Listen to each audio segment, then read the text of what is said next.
নমস্কার বন্ধুরা, আজকে আমি নীলিমা কুকিং শো থেকে বানাতে চলেছি রুই মাছ দিয়ে এই যে ডাটা আলু দিয়ে মাছের ঝোল বানাবো। কি করে বানাবো আপনারা দেখতে থাকুন, সাথে থাকুন। আমি এখন কেটে রেডি করছি, আপনারা দেখুন। এই যে বন্ধুরা, আমি এইভাবে কেটে নিচ্ছি ডাটাগুলো সব। যেগুলো মোটা আছে ওগুলো দু টুকরো করে ফেলে নিচ্ছি, আর যেগুলো সরু আছে ওগুলো এই যে এরকম গোটা থাকবে, এরকম গোটা থাকবে যেগুলো সরু আছে, আর যেগুলো মোটা মোটা এগুলো দু টুকরো করে কেটে নিচ্ছি। বন্ধুরা, আমি কড়াইতে তেল বসিয়ে দিয়েছি, আর একদম মাছে নুন হলুদ মাখিয়ে নিয়েছি। এই যে এই রুই মাছ দিয়ে আমি ঝোল করব ওই ডাটা আলু দিয়ে। কিভাবে করছি আপনারা দেখতে থাকুন, সাথে থাকুন। আমি এক এক করে ভেজে নিচ্ছি মাছগুলো সব। তেল গরম হয়ে গেছে আমার।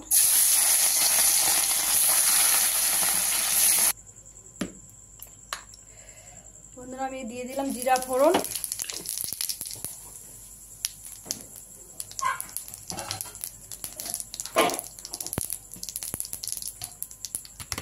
এই যে আমি ডাটা আলু কেটে রেখেছিলাম, এই যে ডাটা আলু এবার বসিয়ে দিচ্ছি।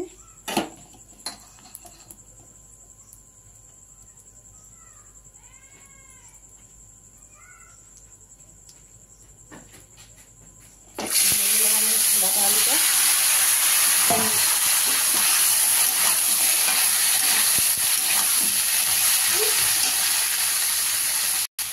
দিয়ে দিলাম আমি আদা বাটা,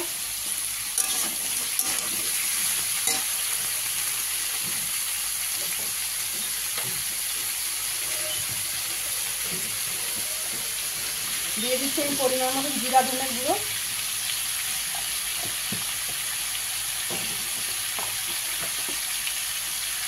দিয়ে দিলাম পরিমাণ মতন হলুদ গুঁড়ো,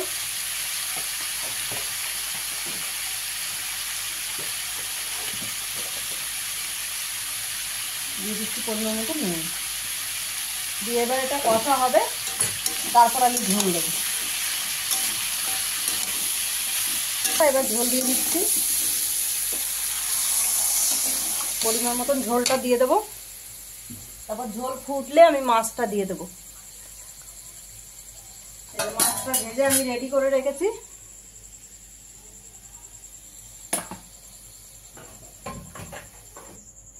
পাতলা হবে মাছের ঝোলটা।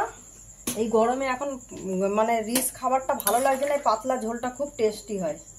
এটা ফুটে খুব সুন্দর একদম ঝোল হয়ে আসবে, ভালো লাগবে খেতে। বন্ধুরা, আমার তরকারি ফুটছে, এবার আমি দিয়ে দেবো। প্রথমে দেবো কাঁচা লঙ্কা পরিমাণ মতন। যারা যেরকম ঝাল খাবে তারা সেরকম ঝাল দেবে, আমাদের একটু ঝাল ঝাল ভালো লাগে। দিয়ে দিলাম। এবার আমি দিয়ে দেবো মাছগুলো এক এক করে।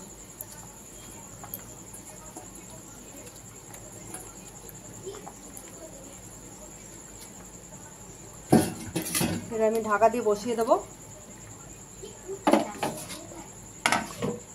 এই যে আমার তরকারি হয়ে গেছে, দেখুন এই যে এরকম হবে। আপনাদের যদি ভালো লাগে আপনারাও বাড়িতে বানিয়ে খেতে পারেন, দেখতে পাবেন কেমন লাগে। আর আপনাদের ভালো লাগলে আপনারা এরকম বানিয়ে খাবেন। আর নীলিমা কুকিং শোটিকে আপনারা লাইক কমেন্ট শেয়ার করবেন আর সাবস্ক্রাইব করবেন। আর ফেসবুকের বন্ধুরা আপনাদেরও ভালো লাগলে আপনারা লাইক কমেন্ট শেয়ার করবেন। আর আপনারা ইউটিউবে চলে যাবেন, সাবস্ক্রাইব করে নেবেন। আর আমার নীলিমা কুকিং শো বলে পেজ খোলা আছে, ওখানে আপনারা ফলো করবেন।